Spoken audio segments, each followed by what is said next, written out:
Елиезер, за патот, за вистината, за животот.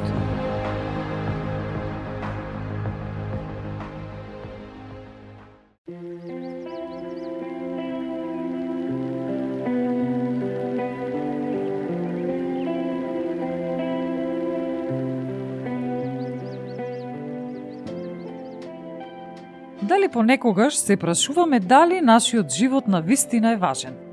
Дали се што правиме воопшто прави разлика? Дали имало моменти кога сме се чувствувале заборавени и игнорирани? Постојат периоди во нашиот живот кога се соочуваме со вакви прашања. Се прашуваме дали нашите најдобри денови се завршени. Дали се што правиме има некаков вид значено влијание. Во такви денови треба да ги чуеме зборовите. Ние не сме заборавени.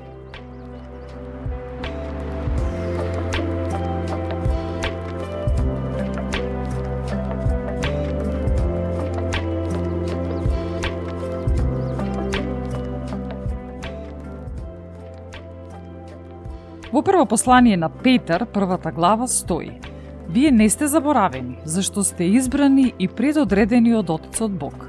Светиот Дух ве одвои да бидете Божии светии, послушни следбеници на Исус Христос, кои сте славно попрскани со неговата крв.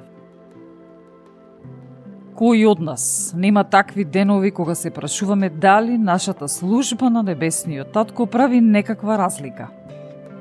Петар од сите луѓе веројатно бил совршената личност да се справи со вакви прашања, особено врз основа на сопствените искуства во животот. Се сеќавате ли на зборовите на Господ до Симон Петар во Лука 22:31? Непосредно пред Исус да влезе во своето страдање. Симоне, Симоне, на вистина, Сатаната те замоли да те просее како пченица, но јас се молев за тебе, за да не ослабне твојата вера и кога ќе се вратиш кај мене, утврди ги своите враќа. Од својот собствен неуспех, а потоа и од неговото драматично обновување на верата, Петар го исполни налогот што му го даде Исус. Неговото прво писмо на вистина ги зацврстува браќата, почнувајќи со тоа што ни кажува на секој од нас: не си заборавен, не си заборавена.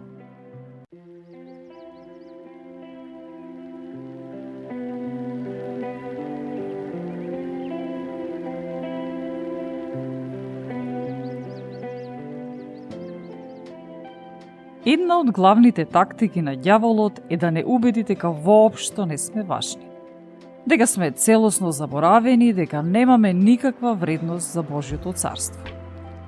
Петар го доживеа ова сомневање во себе поостро од повеќето. По распнувањето на Исус тој реши да се откаже од се и да се врати во мрачниот живот на рибар.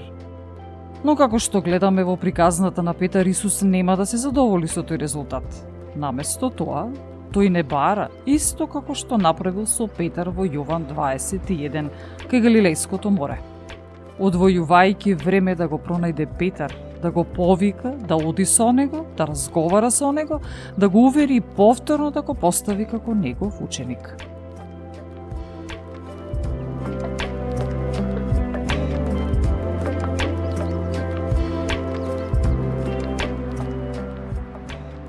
Пораката на Исус до Петар и до секој од нас е непогрешлива. Не си заборавен, не си заборавена. Ние сме избрани од Бога. Можеме ли да одиме со целосна доверба дека Небесниот Татко не заборавил? Ако се ствртиме кон првото послание на Петар, ќе откриеме дека Петар, пишувајќи до одредена група христијани, вели за нив дека се избрани според Божјото предзнаење. Пред да дојде повикот Божји во нашите животи, Бог направил 3 работи за кои не се консултирал со нас, за кои не знаевме ништо. 3 работи што дури не се случиле на време, тие се случиле во вечноста. 3 работи што Бог ги направил во вечноста се овие: тој однапред не познал, тој не избрал и тој не предопределил.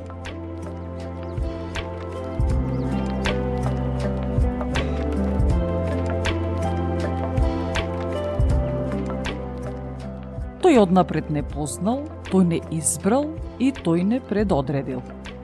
Ако можеме да ја сватиме оваа порака, никогаш повеќе нема да бидеме некаква случајно што бара некаде да се случи. Никогаш повеќе нема да се чувствуваме како да сме само прашок, што лепди во универзумот. Ќе сватиме дека сме составен дел од вечниот план на Бога. Нема случајности во Божиот план.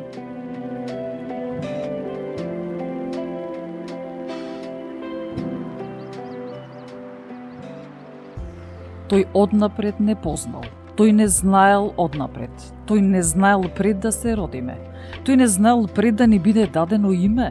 Тој не знаел од вечноста. И врз основа на неговото знаење тој не избрал. Многу е важно да се разбере дека Бог избира врз основа на неговото знаење. Значи, кога небесниот татко не избира да направиме нешто за него, тој знае дека можеме да го направиме тоа. Тој никогаш не избира да направиме нешто што не сме способни да го направиме, преку неговата благодат. Затоа, да не бегаме од нашиот повик врз основа на мислата, дека не можам да го направам тоа. Многу е важно да се разбере тоа. Се започнува со Божиото вечно знаење за секој од нас.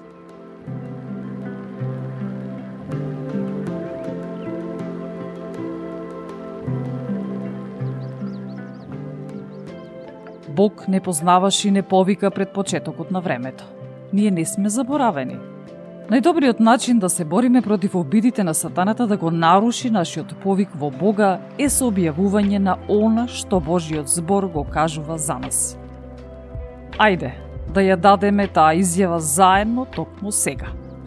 Во името на Исус изјавувам дека не сум заборавен, не сум заборавена.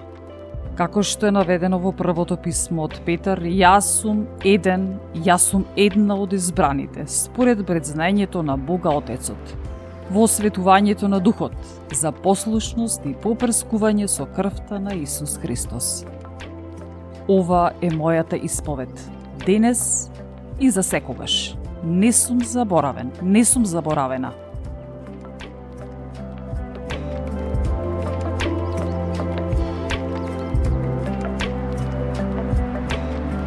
Декларацијата што ја дадовме заедно е апсолутниот темел на нашата вера и нашата служба на Небесниот Татко. Треба да размислиме да го декларираме ова секогаш кога ќе почувствуваме притисок од непријателот да не обесхрабри, да не омаловажи или да не натера да се откажеме. Јас стојам заедно со вас во оваа декларација на вера.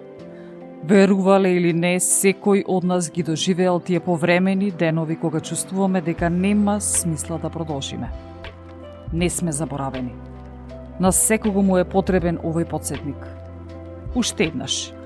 Дали сте ги имале тие моменти опишани во оваа кратка порака? Кога сте се чувствувале целосно заборавени и игнорирани, како ништо што сте постигнале да нема никаква вредност.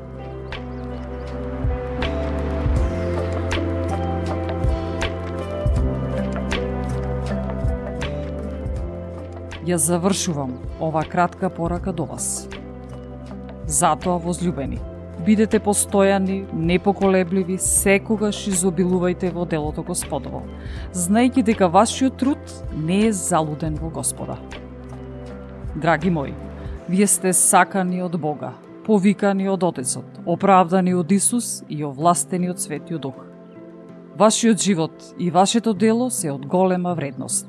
Вие не сте заборавени.